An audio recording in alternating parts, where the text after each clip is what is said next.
नमस्कार, India news Haryana आप देख रहे हैं। मैं हूं आपके साथ निकिता अरोड़ा। बुलेटिन की शुरुआत फटाफट अंदाज में। मुख्यमंत्री मनोहर लाल आज दिल्ली के दौरे पर हैं। आज दोपहर करीब 1 बजे मुख्यमंत्री मनोहर लाल गुरुग्राम से दिल्ली पहुंचेंगे। दिल्ली में मौजूद हरियाणा भवन में मुख्यमंत्री मनोहर लाल वीडियो कॉन्फ्रेंसिंग के जरिए वित्त मंत्री निर्मला सीतारमण से करेंगे कई मुद्दों पर चर्चा। इसके अलावा मुख्यमंत्री मनोहर लाल रेल मंत्री पीयूष गोयल से भी करेंगे मुलाकात और इस दौरान कई परियोजनाओं पर चर्चा की भी उम्मीद है। रेवाड़ी में करीब 3 साल बाद नगर परिषद का गठन किया गया, जिसके बाद नगर परिषद अध्यक्ष समेत 31 पार्षद चुने जा चुके हैं। तो वहीं धारहेड़ा में नगर परिषद के चुनाव के बाद प्रधान की जांच का फैसला आज आना बाकी है। आपको बता दें कि जिसके चलते बहुमत के आधार पर उप प्रधान का चुनाव 1 महीने के अंदर करवाया जाएगा। भारतीय किसान यूनियन हरियाणा के प्रदेश अध्यक्ष गुरनाम सिंह चड़ूनी की कार्यप्रणाली को लेकर किसान संयुक्त मोर्चा ने सवाल उठाए हैं। सियासी गठजोड़ के चलते किसान संयुक्त मोर्चा ने बनी चड़ूनी से जुड़ी। गुरनाम सिंह की राजनीतिक गतिविधियों के चलते किसान संयुक्त मोर्चा चड़ूनी से नाराज है, जिसके चलते किसान संयुक्त मोर्चा ने कार्रवाई करते हुए चड़ूनी को किसान मोर्चा कमेटी और सरकार से बात करने वाली कमेटी से बाहर कर दिया है। गुरनाम सिंह चड़ूनी पर आरोप है कि उन्होंने किसान मोर्चा की अनुमति के बिना 22 और 23 जनवरी को किसान संसद का आयोजन किया है, जिसमें कांग्रेस और आम आदमी पार्टी समेत विपक्ष के कई नेताओं को बुलाया गया है।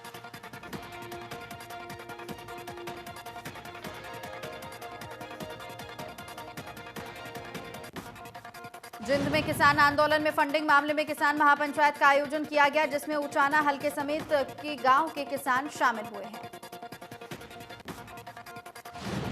इस किसान महापंचायत में किसान आंदोलन और ट्रैक्टर परेड को लेकर लाखों रुपए का चंदा इकट्ठा किया गया और इस दौरान किसानों ने कहा है कि सरकार किसानों के चंदे को फंडिंग का नाम दे रही है।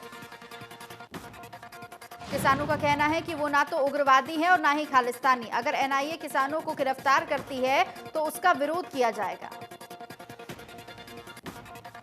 रादौर के गांव धौलरा में किसान संवाद कार्यक्रम में राज्यसभा सांसद दीपेंद्र हुड्डा पहुंचे, जहां उन्होंने कहा कि कांग्रेस अब बजट सत्र से पहले सरकार से आपात सत्र बुलाए जाने की मांग कर रही है, ताकि ये जान सके कि कौन विधायक किसानों के साथ है। कांग्रेस प्रदेश अध्यक्ष कुमारी सैलजा के बयान पर पलटवार करते हुए शिक्षा मंत्री कंवरपाल गुर्जर ने कहा कि कांग्रेस को पता है कि अभी लंबा समय है। जो व्यवहार इस समय कांग्रेस का है उससे ये साफ है कि अगली बार भी कांग्रेस का कोई चांस नहीं। राज्यपाल केंद्रीय राज्य मंत्री कृष्णपाल गुर्जर और कैबिनेट मंत्री मूलचंद शर्मा ने फरीदाबाद के चंदावली गांव में अस्पताल का लोकार्पण किया, जिसके बाद कैबिनेट मंत्री मूलचंद शर्मा ने पार्क और सड़क निर्माण के विकास कार्यों का भी उद्घाटन किया। इसके साथ ही उन्होंने कांग्रेस पर निशाना साधते हुए कहा कि जिस पार्टी का कोई जनाधार नहीं है उस पार्टी के नेता उल जलूल बातें करते हैं, उन्हें जनता बहुत अच्छे से जानती है। ग्राम सचिव की भर्ती के रद्द किए जाने के मामले में कांग्रेस नेता किरण चौधरी ने सरकार पर बोला हमला। कहा 2016 में प्रदेश में पेपर लीक का सिलसिला जारी है, कई भर्ती रद्द हो चुकी हैं, ये युवाओं के साथ एक तरह का मजाक। इसके साथ ही उन्होंने पेपर लीक मामले में आरोपियों के खिलाफ कार्रवाई करने की मांग की। उन्होंने कहा कि प्रदेश के 6 लाख से ज्यादा युवाओं ने 10 और 19 जनवरी को ग्राम सचिव की लिखित परीक्षा के लिए एग्जाम दिए थे। पूर्व सैनिकों ने किसानों से अपील की है कि वो गणतंत्र दिवस में बाधा ना डालें। पूर्व सैनिकों ने कहा कि उन्हें विश्वास है कि किसान भाई ऐसा नहीं करेंगे। पूर्व सैनिकों ने अपील की कि किसान ऐसा काम ना करें जिससे देश का नाम दूसरे देशों में खराब हो। इसके साथ ही उन्होंने कहा कि किसान भाई सेनाओं का मनोबल बढ़ाएं। 26 जनवरी को दिल्ली आउटर रिंग रोड पर किसानों ने परेड करने का ऐलान किया है, जिसको लेकर किसान संगठनों ने एक बैठक भी की है। बैठक में एनआईए द्वारा भेजे गए समन की निंदा की गई। किसान संगठनों ने कहा कि समन भेजकर किसानों के साथ सरकार अत्याचार करने का काम कर रही है। मामले में किसान नेता राकेश टिकैत ने कहा कि कमेटी के सामने पेश नहीं होंगे। किसान संगठनों की तरफ से दिल्ली में एक किसान संसद का आयोजन किया गया। दादरी में निर्दलीय विधायक सोमवीर सांगवान समेत पंजाब और दिल्ली के कई विधायकों ने इसमें शिरकत की। किसान संसद में उन विधायकों और पूर्व विधायकों, पूर्व सांसदों को बुलाया गया जो किसान कानून के विरोध में। गणतंत्र दिवस परेड की परेड शुरू हो गई है। रिहर्सल 18, 20 और 21 जनवरी को विजय चौक से इंडिया गेट के बीच राजपथ पर होगी। रिहर्सल को देखते हुए पूरे इलाके में रूट में बदलाव किया गया है। दरअसल रिहर्सल परेड के दौरान लोगों को किसी तरह की परेशानी ना हो, इसके लिए ट्रैफिक पुलिस ने एडवाइजरी जारी करते हुए कुछ मार्गों से बचने की सलाह दी है। किसानों ने शहर भर में ट्रैक्टर परेड कर उपायुक्त को राष्ट्रपति के नाम पर ज्ञापन सौंपा है और इस दौरान कानून व्यवस्था बनाए रखने को लेकर चरखी दादरी पुलिस ने पुख्ता इंतजाम कर रखे थे। किसानों की ट्रैक्टर परेड शांतिपूर्वक रही। तो वहीं किसान नेताओं का कहना है कि किसानों ने मोदी जी को पहली झलक दिखा दी है, अभी तो ट्रेलर है, असली पूरी फिल्म 26 जनवरी को दिखाई जाएगी। किसान ट्रैक्टर परेड में एक छोटी बच्ची भी ट्रैक्टर को लेकर परेड में शामिल हुई।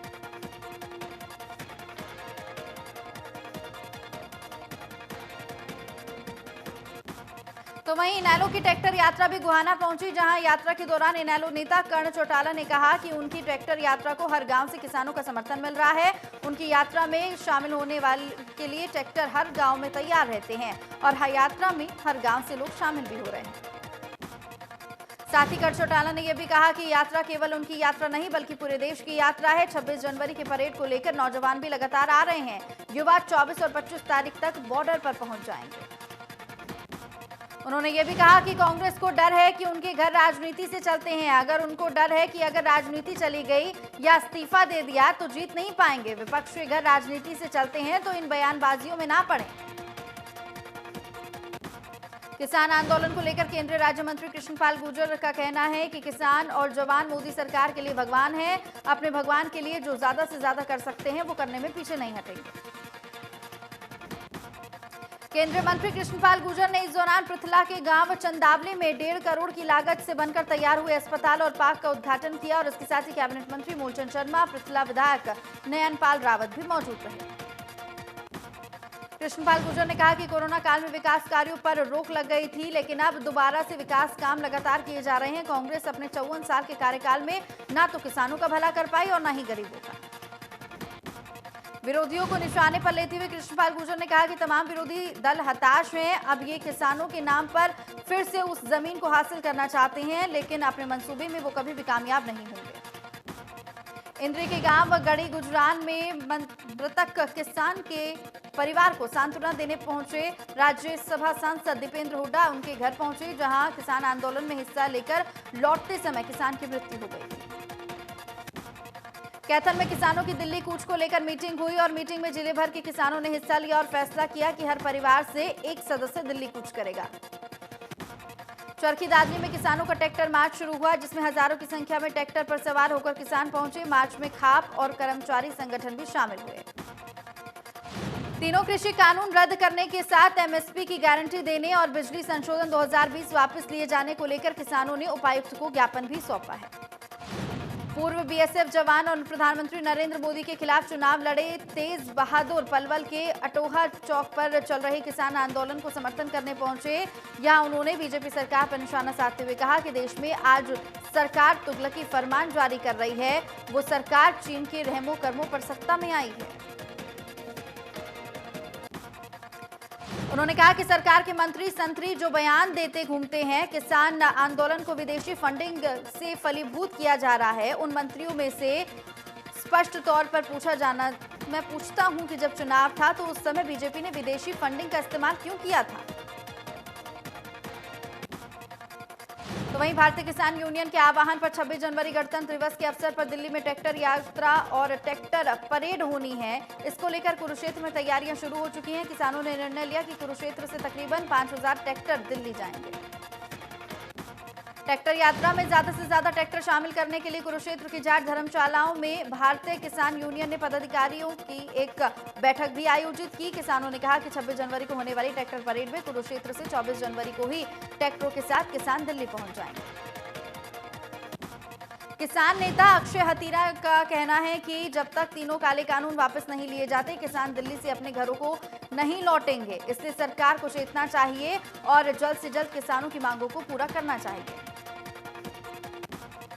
भारतीय किसान यूनियन लोक शक्ति ने दिल्ली पुलिस कमिश्नर को पत्र लिखा। पत्र में पुलिस कमिश्नर से रामलीला मैदान में किसान कानूनों के विरोध में धरना प्रदर्शन करने की अनुमति मांगी गई। फरीदाबाद में पहली बार स्वदेशी तकनीक से बनाया गया क्लीन एयर टावर लॉन्च हुआ और ये टावर पॉल्यूटेड एयर को क्लीन एयर में कन्वर्ट करने का काम करेगा, जिससे स्वच्छ एयर मिले और बेहतर पर्यावरण भी हो। आपको बताएं कि एलोफिक इंडस्ट्री के एग्जीक्यूटिव डायरेक्टर ने बताया कि रिसर्च टीम आईआईटी जम्मू और कौशल यूनिवर्सिटी के साथ मिलकर क्लीन एयर टावर पर काम करने की सहमति बनी। यह काम तीनों संस्थानों के सहयोग से पूरा हुआ है। इंडस्ट्री के एग्जीक्यूटिव डायरेक्टर ने यह बताया कि टावर से 10,000 क्यूबिक फीट तक जो हवा को साफ किया जा सकता है और अभी तक इसकी कीमत तय नहीं की गई है। हरियाणा जनचेतना पार्टी की नेत्री अमरजीत कौर सोढ़ी की अंतिम रस्म में मेयर शक्ति रानी शर्मा शामिल हुई। मंजी साहिब गुरुद्वारा में रस्म की गई। तो वहीं मेयर शक्ति रानी शर्मा ने परिवार को सांत्वना दी और बता दें आपको कि अमरजीत कौर सोढ़ी की गोली मारकर हत्या की गई थी। वार्ड 6 से सोढ़ी चुनाव लड़ी थी। अंबाला शहर नगर निगम की मेयर शक्ति रानी शर्मा और हरियाणा जनचेतना पार्टी अध्यक्ष और पूर्व मंत्री विनोद शर्मा का वार्ड 17 और वार्ड 19 में जोरदार स्वागत किया गया और इस मौके पर मेयर शक्ति रानी शर्मा और पूर्व केंद्रीय मंत्री विनोद शर्मा ने वार्ड के लोगों का चुनाव में सहयोग पर भी धन्यवाद व्यक्त किया। इस मौके पर लोगों ने गीतों के जरिए मेयर शक्ति रानी शर्मा को जीत की बधाई दी और इस दौरान लोगों को संबोधित करते हुए उन्होंने चुनाव में सहयोग देने के लिए धन्यवाद किया और साथ ही शक्ति रानी शर्मा ने कहा कि इलाके की जो भी समस्याएं हैं उन्हें खत्म किया जाएगा।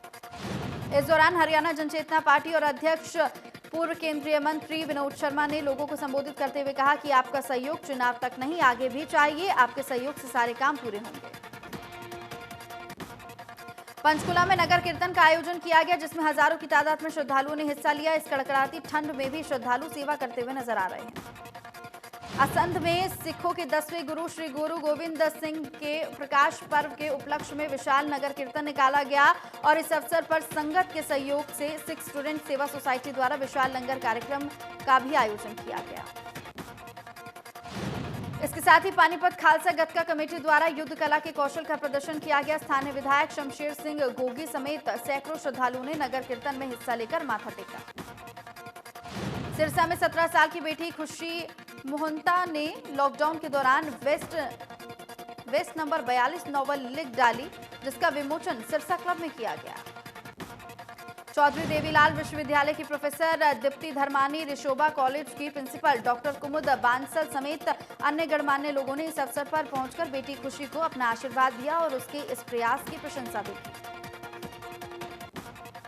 तो वहीं पानीपत पुलिस ने 70 लाख की चोरी की गुत्थी को सुलझा लिया है और मामले में 3 महिलाओं समेत 5 आरोपियों को गिरफ्तार भी किया है। आरोपियों से लगभग 50 लाख का सामान और 2 लाख कैश बरामद किया गया है। फरीदाबाद में सड़क पर गाड़ी खड़ी करने को लेकर विवाद में एक पड़ोसी ने अपने साथियों के साथ मिलकर दूसरे पड़ोसी के साथ जमकर मारपीट कर दी। बाहर से युवक बुलाकर लाठी डंडे और सरिये से पड़ोसी की आरोपी ने मारपीट कर दी तो वहीं महिला समेत कई सदस्य घायल हो गए। सरेआम सड़क किनारे बैठकर शराब पीने वाले शरारती तत्वों के खिलाफ बल्लभगढ़ की अग्रसेन चौकी के इंचार्ज ने अभियान चलाया जिससे आसपास के रहने वाले लोगों को राहत मिली। लोगों ने पुलिस की कार्रवाई की सराहना की है।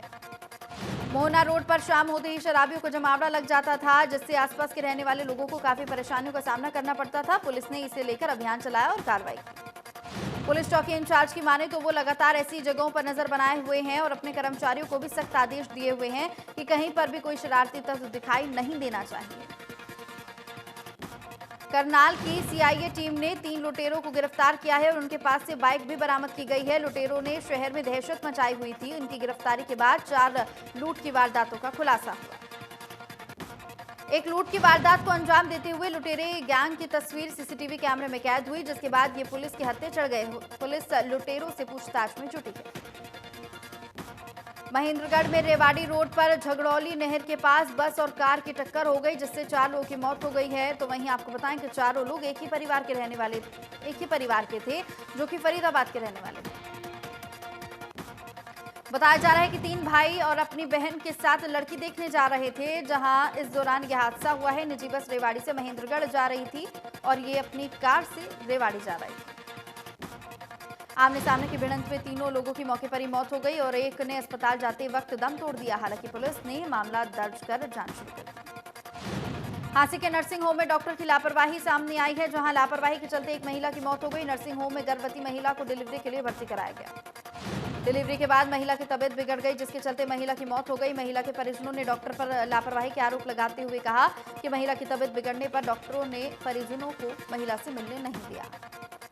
इसके साथ ही आरोप यह भी है कि डॉक्टर ने महिला की गंभीर हालत को देखते हुए दूसरे अस्पताल रेफर कर दिया। निजी अस्पताल में महिला को भर्ती कराया गया, जहां डॉक्टर्स ने उसे मृत घोषित कर दिया। पुलिस केस दर्ज कर जांच शुरू कर चुकी है। इसके साथ ही पानीपत में आग का तांडव देखने को मिला है। सनौली रोड पर खाद और बीज मार्केट में आग लग गई। 3 दुकानें जलकर राख में तब्दील हो गई। आग की वजह से आसपास की दुकानों में भी नुकसान हुआ है। दुकानदारों के मुताबिक उन्हें करोड़ों रुपए का नुकसान हुआ है। दमकल विभाग की करीब 1 दर्जन गाड़ियों ने आग पर काबू पाया। झज्जर रेवाड़ी राष्ट्रीय राजमार्ग पर एक 9 साल की बच्ची तेज रफ्तार कार की चपेट में आ गई और बताएं आपको कि मौके पर ही उसकी मौत हो गई। हादसे के बाद चालक मौके से फरार हो गया। पुलिस ने चालक के खिलाफ मामला दर्ज कर लिया। पैसों की लालच में 3 युवकों ने पुलिस को लूट की झूठी सूचना दी, जिसके बाद पुलिस ने छानबीन करनी शुरू की, तो जिसमें पता चला कि पुलिस कंट्रोल रूम पर सेलंगा के रहने वाले 3 युवकों ने पुलिस को गलत सूचना दी थी। कोसली में गांव ढोलरी के एक खेत में पति पत्नी बेसुध हालत में मिले हैं। मौके पर पहुंची पुलिस ने दोनों को स्वास्थ्य केंद्र पहुंचाया, जहां डॉक्टरों ने पत्नी नीतू को मृत घोषित कर दिया और प्रदीप को गंभीर हालत में रेफर कर दिया गया है। बताया जा रहा है कि दोनों खेत में काम करने के लिए गए थे, लेकिन किसी बात से परेशान होकर दोनों ने जहर खा लिया, जिससे पत्नी की मौत हो गई। पति को गंभीर हालत में भर्ती करा दिया गया है। पुलिस ने खेतों से सल्फास की एक डिब्बी भी बरामद की है। दरअसल पुलिस ने परिजनों के बयान के आधार पर मामला दर्ज कर जांच भी शुरू कर दी। फरीदाबाद में पैसों के लेन देन को लेकर एक शख्स ने छत से कूदकर खुदकुशी कर ली है। होटल के छत से कूदकर खुदकुशी करने की तस्वीर सीसीटीवी कैमरे में कैद हो गई। खुदकुशी करने से पहले रामकृपाल सिंह ने सुसाइड नोट भी लिखा, जिसमें कई लोगों से पैसों के लेन देन की बात की गई। मृतक रामकृपाल सिंह पहले होटल में जाकर अपने हाथों की नस काटी और फिर सुसाइड नोट लिखकर होटल की छत से कूद गया, जिससे उसकी मौत हो गई। मामले में मृतक के परिजनों का कहना है कि ये खुदकुशी नहीं बल्कि हत्या है। उन्होंने कहा कि कोई भी शख्स पहले हाथ के नस काटकर छत से क्यों कूदेगा। फिलहाल पुलिस ने मामला दर्ज कर छानबीन शुरू कर दी। यमुनानगर के आवर्धन नहर के पास एक कार में एक शख्स का शव मिला है, जिसकी गर्दन कटी हुई है। मृतक कैथल के सीवल का रहने वाला था, जहां उसके पार्टनर ने उसकी गुमशुदगी की एफआईआर दर्ज कराई थी। आसपास के लोगों ने उसकी सूचना पुलिस को दी है। कार की सीट पर खून ही खून बिखरा हुआ था और कार की खिड़की पर खून के निशान थे। पुलिस ने तुरंत आसपास के इलाकों में इसकी सूचना दी, जिसके बाद मृतक की शिनाख्त की गई।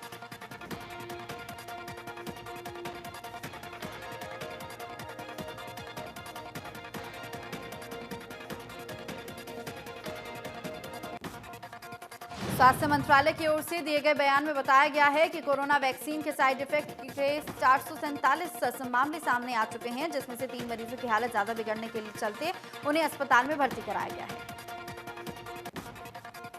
राजधानी दिल्ली में कोरोना वैक्सीन के साइड इफेक्ट के 52 मामले सामने आए हैं। एक शख्स को अस्पताल में भर्ती करा दिया गया है, तो वहीं कोवैक्सीन बनाने वाली कंपनी भारत बायोटेक ने साइड इफेक्ट से मौत पर मुआवजे का भी ऐलान किया है। हरियाणा में कोरोना के 178 नए मामले सामने आ चुके हैं। 24 घंटे में 2 मरीजों ने तोड़ा दम। कुल मरीजों का आंकड़ा हुआ 2,66,000 के पार। देश में एक दिन में सामने आए कोरोना के 13,962 नए मामले। पिछले 24 घंटे में 145 लोगों की जान गई है। कुल मरीजों की संख्या हुई 1,05,72,000। महाराष्ट्र में कोरोना के 3,081 नए केस सामने आए हैं। कुल मरीजों की संख्या 19,90,000 के पार हो चुकी है। राज्य में अब भी 52,000 से ज्यादा एक्टिव केसेस हैं। कर्नाटक में कोरोना से लोगों का बुरा हाल हो चुका है। लगातार बढ़कर कोरोना मरीजों की संख्या 9,31,000 के पार हो चुकी है। पिछले 24 घंटे में 745 नए मरीज सामने आ चुके हैं। आंध्र प्रदेश में कुल मरीजों का आंकड़ा हुआ 8,85,000 के पार। राज्य में अब भी एक्टिव केसेस की संख्या 1,08,96।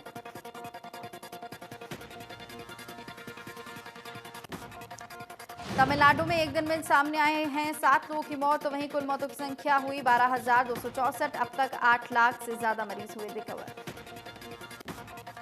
दिल्ली में कोरोना से लोगों में दहशत का माहौल है और एक दिन में फिर से सामने आए हैं 246 नए केस। 8 लोगों ने तोड़ा दम। कुल संक्रमितों का आंकड़ा 3,32,000 के पार। उत्तर प्रदेश में कोरोना के मामलों में लगातार इजाफा देखने को मिल रहा है। 24 घंटों में सामने आए हैं 6 लोगों की मौत, तो वहीं 361 नए मरीज सामने आए हैं। कुल मरीजों की संख्या हुई 5,96,000 के पार। पंजाब में कोरोना मरीजों की संख्या 1,70,000 के पार। अब तक 5,504 लोगों की मौत हो चुकी है। पूरी दुनिया में कोरोना मरीजों का आंकड़ा 9,54,00,000 के पार हो चुका है। कोरोना के चलते 20,39,000 से ज्यादा मरीजों की मौत हो चुकी है।